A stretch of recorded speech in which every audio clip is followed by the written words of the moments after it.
आइए आज की इस चर्चा की शुरुआत एकदम सीधे एक बेहद रोमांचक विषय से करते हैं।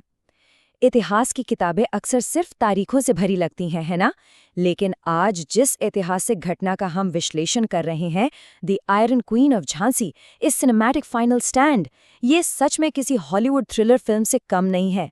इस विश्लेषण में हम देखेंगे कि कैसे हमारे स्रोत ने इस पूरे घटनाक्रम को एक बेहद नाटकीय और रोंगटे खड़े कर देने वाले अनुभव के रूप में पेश किया है। मैं हूं झांसी की वो ढाल जिस पर अंग्रेजों की सैकड़ों गोलियां बेअसर हो गईं। ये शब्द सीधे उस 23 साल की महारानी के नजरिए को सामने रखते हैं। शुरुआत में ही दांव कितने ऊंचे थे, ये इस एक वाक्य से बिल्कुल साफ हो जाता है। मतलब ये सिर्फ एक ऐतिहासिक बयान नहीं है, ये उस अदम्य साहस की घोषणा है जो उस वक्त दुनिया के सबसे बड़े साम्राज्य के सामने सीना ताने खड़ा था। ये दिखाता है कि ये कहानी सिर्फ किसी राजा और साम्राज्य की लड़ाई नहीं थी, बल्कि एक बेहद व्यक्तिगत और भावनात्मक संघर्ष था।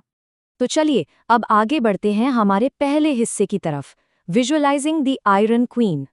यहाँ स्रोत सामग्री एक बहुत ही दिलचस्प शब्द का इस्तेमाल करती है, हल्दी घाटी ब्रेवरी फॉर्मूला। इसका मतलब क्या है?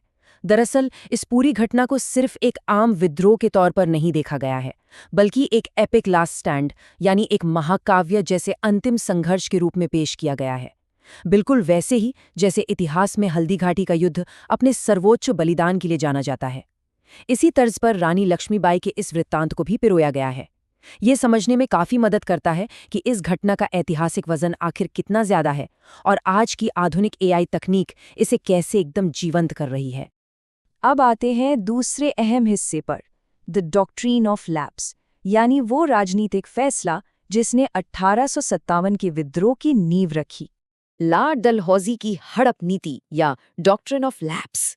स्रोत इसे किस तरह से प्रस्तुत करता है, ये काफी ध्यान देने लायक बात है।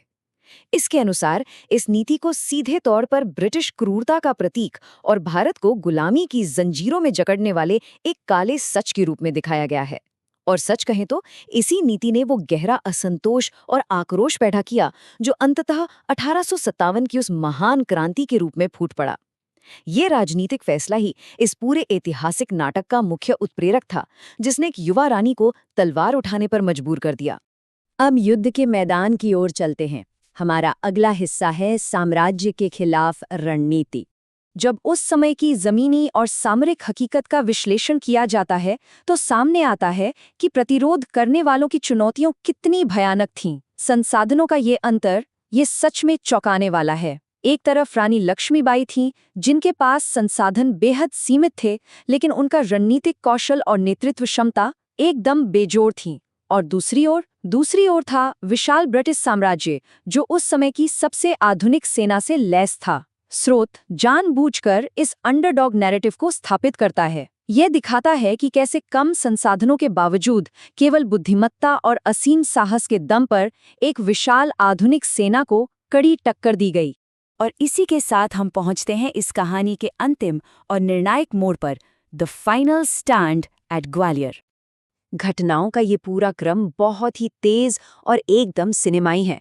सबसे पहले 1857 के विद्रोह की शुरुआत होती है, फिर आता है दूसरा सबसे रोमांचक पल, झांसी से रानी का वो बेहद साहसिक और नाटकीय रूप से बच निकलना, और अंत में ये सब जनरल रोज के खिलाफ ग्वालियर के मैदान में उस अंतिम युद्ध की ओर ले जाता है। ये पूरा घटनाक्रम एक योद्धा के उस सर्वोच्च बलिदान तक पहुंचता है जिसे इतिहास में आज भी पूरे सम्मान के साथ याद किया जाता है। इस पूरे विश्लेषण का जो सबसे मजबूत और हैरान करने वाला बिंदु है वो ये है, एक 23 साल की योद्धा जिसने पूरे साम्राज्य की नींव हिला दी। स्रोत बार बार उनकी कम उम्र और उनके अंदर छिपे उस प्रचंड साहस पर जोर देता है। जरा सोचने वाली बात है, सिर्फ 23 साल की उम्र में वैश्विक साम्राज्यवाद की जड़ों पर प्रहार करना, यह कोई सामान्य बात बिल्कुल नहीं है। यह तथ्य उनके व्यक्तित्व को एक ऐसी अजेय शक्ति के रूप में स्थापित करता है जो इतिहास के पन्नों में हमेशा के लिए अमर हो गया।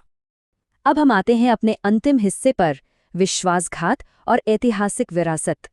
यहाँ एक बहुत बड़ा सवाल उठता है कि आज के आधुनिक दौर में इस विशेष इतिहास को इतनी नई तकनीकों के साथ क्यों सहेजा जा रहा है। खैर, स्रोत के उद्देश्य बिल्कुल स्पष्ट हैं। पहला लक्ष्य है सिनेमाई कहानी कहने के अंदाज के जरिए इतिहास को विजुअल्स के साथ जीवंत करना। दूसरा, उस मिट्टी की विरासत और शहादत का सम्मान करना। और तीसरा, शायद सबसे महत्वपूर्ण लक्ष्य, ये सुनिश्चित करना है कि आने वाली पीढ़ियां इस महान बलिदान को कभी न भूलें। एआई और विजुअलाइजेशन का इस्तेमाल इन ऐतिहासिक तथ्यों को एक ना भूलने वाले भावनात्मक विरासत में बदलने के लिए किया जा रहा है। अंत में ये विश्लेषण एक बहुत ही गंभीर और विचार करने योग्य सवाल पर आकर रुकता है। अगर 1857 में अपनों ने गद्दारी न की होती तो क्या भारत उसी वक्त आजाद हो जाता? स्रोत सामग्री इसी बेहद शक्तिशाली और विचारोत्तेजक सवाल के साथ अपनी बात खत्म करती है। इतिहास का ये क्या होता अगर एक ऐसा पहलू है जो गहराई से सोचने पर मजबूर कर देता है और इतिहास की जटिलताओं को समझने का एक बिल्कुल नया नजरिया देता है। इसी ऐतिहासिक चिंतन के साथ आज की ये चर्चा यहीं समाप्त होती है।